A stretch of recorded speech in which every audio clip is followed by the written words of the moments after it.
बताना चाहता हूं, मैंने बार बार बताया है, जब बैंक से कोई नोटिस आता है तो बिल्कुल भी घबराने की, परेशान होने की, टेंशन लेने की जरूरत नहीं है। बैंक का नोटिस कोई फांसी का फंदा नहीं है। ऐसा नहीं है कि बैंक का नोटिस आया तो कल ही आपको फांसी पर लटका दिया जाएगा।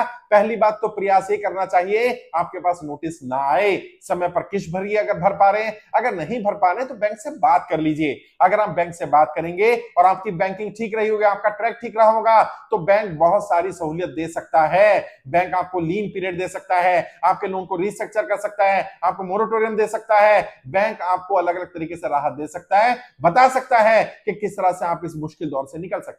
कई बार कुछ समय आता है, व्यापार नहीं चल रहा होता, नौकरी छूट गई है, 6 महीने साल भर में नई नौकरी मिल जाएगी, फिर तरक्की पर आ जाएंगे। अब आपने नौकरी के आधार पर ही लोन लिया था, नौकरी नहीं है, बैंक को सपना तो नहीं आएगा। बैंक से बात करिए, बैंक को बताइए। लेकिन अगर नोटिस आ भी गया है, मान लीजिए आप नहीं भर पाए किसी भी कारण से, अब नोटिस आ गया, तो पहले देखो नोटिस कौन सा है। पहला नोटिस जनरली जो बैंक भेजता है वो बैंक का नोटिस होता है। पहचानोगे कैसे बैंक का नोटिस है? बैंक का नाम लिखा होगा, जिस बैंक से आपने लोन लिया, जिस एनबीएफसी से लोन लिया, उसका नाम ऊपर लिखा होगा, लेटर हेड पर होगा, यानी वो बैंक का नोटिस है। अगर मान लीजिए वहां लिखा है एडवोकेट, अधिवक्ता, वकील, तो वकील का, एडवोकेट का नोटिस है। अगर वहां लिखा है न्यायालय, सत्र न्यायालय, जिला न्यायालय या कोर्ट लिखा है, या अदालत लिखा है, लोक अदालत लिखा है, यानी ये कोर्ट का नोटिस है। तो तीनों तरह के नोटिस अगर आपके आते हैं, आपके पास बैंक का नोटिस आता है, वकील का नोटिस आता है, कोर्ट का नोटिस आता है, तीनों में से कोई भी आया, घबराना नहीं। अगर मान लीजिए आया आपके पास बैंक का नोटिस, तो बैंक का नोटिस जनरली तब आता है जब आप एक ईएमआई नहीं भरते हैं, या आपकी ईएमआई डिले हो रही होती है, या कोई और रीजन होता है, तो बैंक के उस नोटिस का जवाब आप ही जाकर के दीजिए, रिटर्न में दीजिए।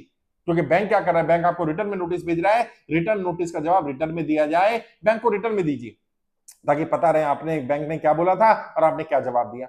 अगर मान लीजिए वकील का नोटिस है, तो किसी वकील के थ्रू जवाब दें, वैसे खुद भी दे सकते हैं, बट किसी वकील के थ्रू जवाब दिलवाया जाए। और अगर कोर्ट का नोटिस है तो खुद प्रेजेंट होना है, भागना नहीं है, आप भगोड़े नहीं है, आप बेईमान नहीं है। आपने लोन लिया और आप लोन नहीं चुका पा रहे, तो लोन ना चुका पाना या लोन लेना कोई अपराध नहीं है, और समय पर लोन नहीं चुका पा रहे ये भी कोई अपराध नहीं है, ये एक मिस्टेक है। और जो रीजन है आपके जेन्युइन रीजन, आपका डॉक्यूमेंट होंगे, व्यापार बंद हुआ, कई लोग कहते हैं मेरा व्यापार में आग लग गई, इंश्योरेंस का बेनिफिट नहीं मिला, और बैंक कह रहा है आप ईएमआई भरते रहिए, तो आपके पास प्रूफ होगा ना, आप वही लगाइए।